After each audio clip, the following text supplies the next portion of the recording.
बहुत समय पहले की बात है। एक शांत और सुंदर गांव के पास से एक नीली नदी बहती थी। इस नदी का पानी इतना साफ और मीठा था कि गांव के लोग इसे जीवनदायिनी कहते थे। नदी गांव की हर जरूरत पूरी करती थी, पीने का पानी, खेती की सिंचाई और यहाँ तक कि पशुओं के लिए भी। समय बीतता गया और गांव में विकास होने लगा। लोगों ने नदी के किनारे फैक्ट्रियां बनानी शुरू कर दी। कचरा नदी में बहाया जाने लगा। धीरे धीरे नदी का साफ पानी गंदा हो गया और उसकी धार भी कमजोर पड़ने लगी।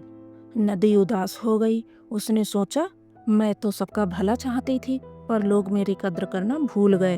अगर ऐसा ही चलता रहा तो मैं एक दिन खत्म हो जाऊंगी। एक रात गांव के सबसे बुद्धिमान व्यक्ति बाबा राघव को एक सपना आया।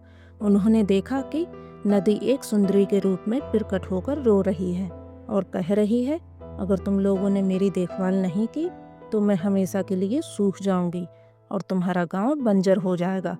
अगले दिन बाबा ने गांव की पंचायत बुलाई और सभी को सपने के बारे में बताया। शुरुआत में लोग हंसे और इसे एक कहानी मान लिया, लेकिन कुछ ही दिनों में नदी का पानी इतना कम हो गया कि गांव में पीने का पानी भी मुश्किल हो गया।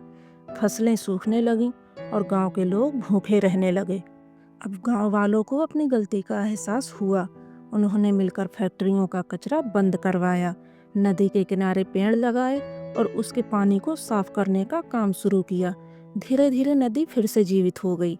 उसकी धार तेज और पानी साफ हो गया। नदी ने खुशी खुशी गांव के लोगों को फिर से जीवन देना शुरू कर दिया। अब गांव वाले नदी को माँ कहकर पुकारते थे और उसकी देखभाल अपने बच्चों की तरह करते थे। नदी के पुनर्जीवित होने के बाद गांव के लोग खुशहाल जीवन जीने लगे। लेकिन जैसे जैसे समय बीतता गया, दूसरी चुनौतियां सामने आने लगीं। गांव के पास एक शहर बसने लगा और वहां से भी नदी में कचरा और गंदगी आनी शुरू हो गई। गांव वालों ने पहले से ही नदी से सबक सीख लिया था। उन्होंने तय किया कि इस बार नदी को फिर से गंदा नहीं होने देंगे। बाबा राघव ने गांव के नौजवानों को बुलाया और कहा, अगर हमें इस समस्या का हल निकालना है तो हमें शहर के लोगों से बात करनी होगी। उन्हें समझाना होगा कि यह नदी सिर्फ हमारी नहीं बल्कि उनकी भी जीवन रेखा है। गांव के युवा शहर गए और वहां के लोगों को नदी की स्थिति के बारे में बताया, लेकिन शहर के लोग ये सुनने को तैयार ही नहीं थे। उन्होंने कहा, हमारी फैक्ट्रियां और विकास रुक नहीं सकते। नदी तो बहती रहेगी, उसे कोई नुकसान नहीं होगा।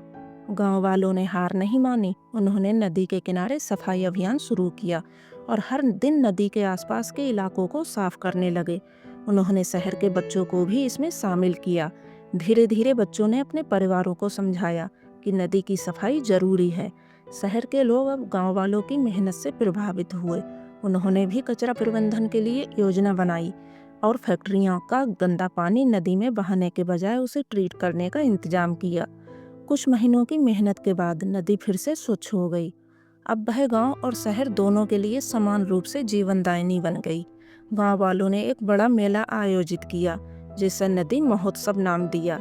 इस महोत्सव में सभी ने शपथ ली कि वे नदी को कभी गंदा नहीं करेंगे और आने वाली पीढ़ियों को भी इसकी रक्षा करने का संदेश देंगे।